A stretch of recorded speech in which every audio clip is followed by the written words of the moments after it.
안녕하세요. 강경민 목사입니다. 이 창세기 42장은 요셉과 그 형제들의 극적인 만남을 증언하고 있는데 그 감격은 요셉 혼자 맛보았지요. 그 감격의 시간에 형들에게는 오직 두려움과 공포만 있을 뿐이었죠. 그 두려움은 아버지 야곱에게도 마찬가지였습니다.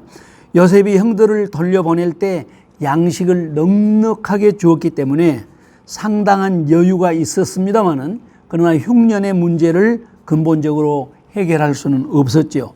시므온은 인질로 잡혀 있고 야곱의 가족들 그리고 어린 손자들까지 배고픔의 위기를 당하고 있는 그런 상황. 해결의 길은 오직 베냐민을 데리고 다시 요셉이 있는 애굽으로 내려가는 길밖에 없는데 야곱은 베냐민을 보내지 않으려고 하고 있죠. 그런데 현실적으로 아버지 야곱도 끝까지 반대할 만한 그런 무슨 도리가 없습니다. 그야말로 진퇴양난의 위기였습니다. 아들들은 아버지를 원망하고 있고 아버지 야곱은 가족사를 다 까발린 자식들을 원망하고 있습니다. 자식들의 변명은 이것이었죠. 그 사람들이 우리에 대해서 뭔가를 알고 꼬치꼬치 물어보는데 우리가 어찌 대답하지 않을 수 있었겠습니까? 예, 그들의 변명이 과장은 아니었죠. 이제 결단은 야곱의 몫이었습니다. 이때 야곱은 어떤 결정을 하게 됐을까요? 이때 야곱은 어떤 생각에 사로잡혀 있었을까요? 야곱이 여러분 누구입니까?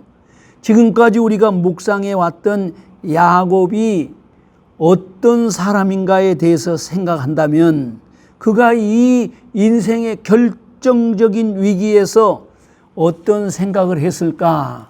그의 속 생각을 어느 정도 짐작할 수는 있지요. 지금까지의 야곱의 생애를 회고해 보면은 그에게 있어서 가장 결정적인 순간이 두 번 있었는데요. 한 번은 형 에서와의 갈등을 피해서 밧단 아람으로 피신해 갈 때에 광야에서 돌베개를 베고 잠을 청했지 않습니까? 하나님께서 꿈에 나타나셔서 아브라함, 아버지 이삭, 그들에게 세웠던 그 언약을 자기 자신에게 체결해 주었던 그 엄청난 그 감격적인 사건이었죠.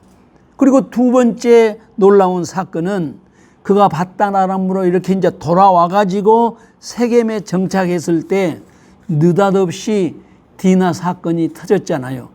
그때도 하나님께서 먼저 야곱에게 오셔서 베델로 올라오라 이렇게 말씀하셨고 그 말씀에 순종해서 야곱이 베델에 올라갔을 때 그때 베델에서 하셨던 그 언약을 다시 야곱에게 각인시켜 주었던 그래서 그 두 번째 또 베델의 체험이야말로 야곱에게 있어서 신앙적으로 가장 의미 있는 시간이죠.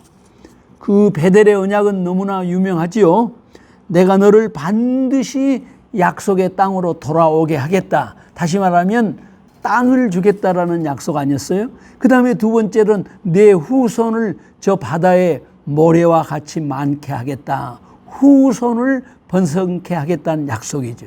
자, 세 번째 약속은 내가 반드시 복의 근원이 될 것이다. 그 복의 근원이 된다라는 말을 창세기 35장에서는 왕들이 내 허리에서 나오리라 이렇게 말씀하셨죠. 아브라함, 이삭의 경우에는 내 후손이 번성하리라. 이 말이 참 이해하기 너무 막연한 그런 상황이었을 거예요. 그런데 야곱은 다르지요. 12아들이나 낳았잖아요. 당시엔 비록 요셉이 없어졌다고 생각했지만 11아들이 장성했기 때문에 후손이 번창하리라는 약속, 이것은 야곱은 아주 실감 있는 약속이었습니다. 그러나 복의 근원이 될 것이다. 또 이 말을 그 창세기 35장에서는 많은 왕들이 너의 허리에서 나올 것이다. 이렇게 말씀하셨잖아요. 복의 근원이 된다. 그 언약의 실체적인 진실을 당시에 누가 알았겠습니까마는 왕이 나온다 했으니 뭔가 이 후손들 가운데서 그런 기미를 보여준 사람이 있어야 하지 않았겠습니까? 요셉이 살았을 때에는 요셉에게 그런 기대를 걸었는데 이제 요셉은 없어졌죠. 그러면 그 남은 아들들은 다 그만해요. 그래서 야곱이 요셉 다음으로 기대를 걸었던 사람은 당연히 베냐민이었을 것입니다. 그렇게 착하고 총명했던 요셉도 라헬의 아들이었잖아요. 당연히 라헬이 두 번째로 낳았던 막내 베냐민에 대한 기대가 클 수밖에 없죠. 창세기 42장 43장은 베냐민에 대한 야곱의 사랑과 기대가 심오했음을 증언해 주고 있습니다. 시므온이 인질로 잡혀 있고 야곱은 베냐민을 놓아줄 수 없다고 고집할 때에 루벤의 인내는 한계에 도달했던 것 같아요. 그리고 그 다음 아버지를 적극적으로 설득했던 아들은 유다였습니다. 창세기 43장 3절 이하에 보면 유다의 설득이 나오는데 유다의 설득은 형 루벤의 설득보다 훨씬 더 성숙하고 정돈된 그런 설득이었습니다. 딱히 야곱이 유다에게 설득을 당했다 이렇게 말할 수는 없지만은 유다의 이야기가 끝난 다음에 아버지 야곱이 결단하는 내용이 나옵니다. 전능하신 하나님께서 그 사람 앞에서 너희에게 은혜를 베푸사 그 사람으로 너희 다른 형제와 베냐민을 돌려보내게 하시기를 원하노라. 내가 자식을 잃게 되면 이르리로다. 야곱의 이 고백이야말로 야곱 신앙의 전부요 순수의 극치였습니다. 그가 베델에서 했던 고백의 회복이었습니다. 하나님께서 여기에도 계시거늘 내가 알지 못하였구나. 그렇게 고백했었잖아요. 그렇습니다. 하나님은 아브라함의 하나님, 이삭의 하나님, 야곱의 하나님이죠. 이 확신에 대해서는 흔들림이 없지요. 그러나 야곱은 여기에서 이런 고백을 하잖아요. 하나님은 애굽의 왕들을 주관하시고 세상의 왕들을 주관하시는 하나님이시다. 야곱은 오늘 그 인생 여정에서 만난 절체절명의 위기 앞에 서서 관념적인 신앙을 넘어섭니다. 종족적 신앙의 한계를 훌훌 벗어버리고 만군의 주 여호와 하나님 앞에 무릎을 꿇었던 것입니다. 그 신앙은 하나님의 뜻이라면 내가 가진 모든 것을 잃어도 좋다. 전능하신 하나님은 야곱의 하나님일 뿐만 아니라 온 세계의 하나님, 애굽의 왕들을 지도하시는 하나님이시다. 이런 실천적인 고백을 했던 거지요. 내가 베냐민을 잃게 되면 이르리로다. 이것은 야곱 신앙의 진수요, 순수요, 실체적 진실이었습니다. 그렇게 해서 야곱의 아들들은 아버지 신앙의 기운을 다시 물려받고 애굽으로 떠나지요. 요셉에게는 약속을 지킨 사람들로 인정을 받습니다. 베냐민이 요셉과 만났습니다. 베냐민을 만난 요셉은 솟구치는 그런 감정을 이기지 못합니다. 아버지가 여전히 건재하신다라는 소식이 진실임을 확인하게 되었습니다. 요셉은 급히 안방으로 들어갔습니다. 거기서 울었다 그랬는데 세수를 하지 않으면 안 될 정도로 많이 울었던 것 같습니다. 형들이 동생 베냐민을 데리고 온 것을 확인했던 요셉이 형들과 그 동생 베냐민을 총리 공관으로 초대를 하지요. 그들은 총리 공간으로 초대받았을 때 아하, 이제 우리는 이 집에서 노예로 전락하는구나, 이런 두려움을 가졌습니다. 그런데 동행했던 그 관리들이 요셉의 형들을 위로하지요. 일 없을 거다, 걱정하지 말아라. 왜냐하면 총리 공간에서 이 사람들을 위한 아주 놀라운 그런 축제가 준비되어 있었거든요. 이 놀라운 사실을, 그 요셉과 형들의 관계를 그 관리들은 글쎄 미리 알고 있을 수도 있었겠지요.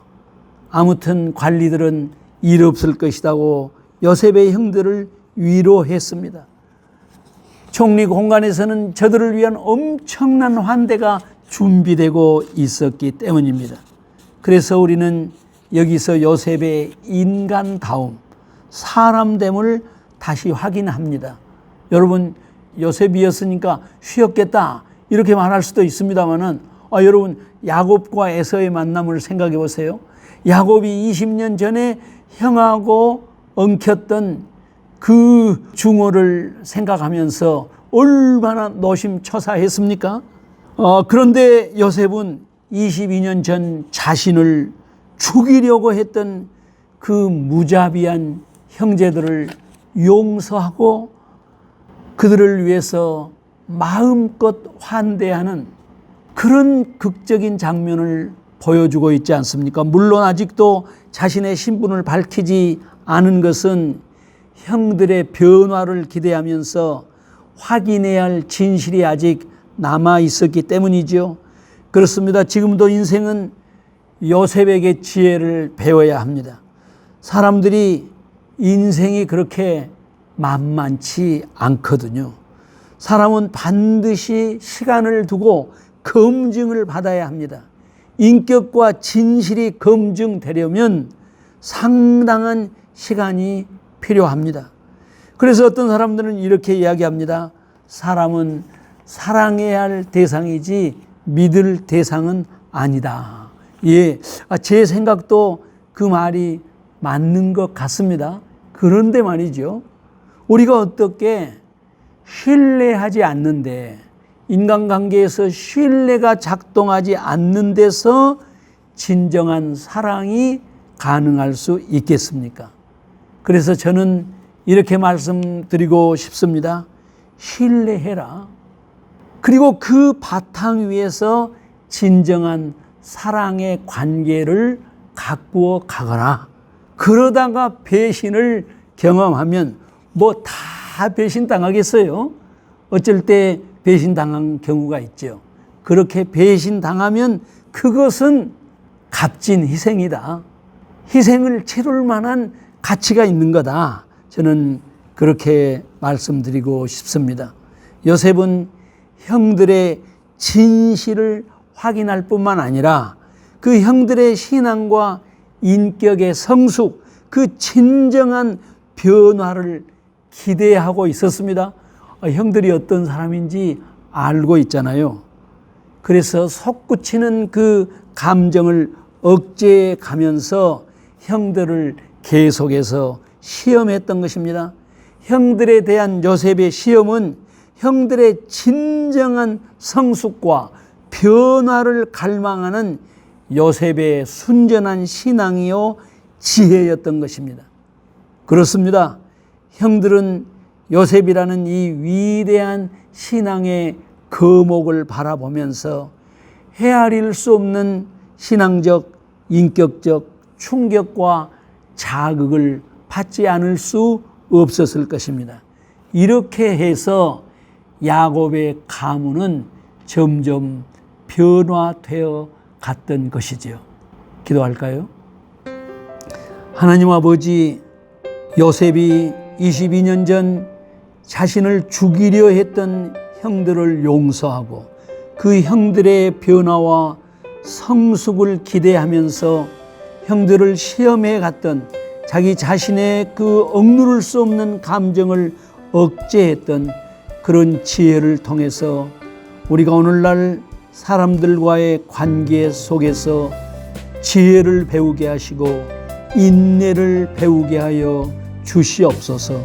예수님 거룩하신 이름으로 기도하옵나이다. 아멘. 구독, 좋아요, 알림 설정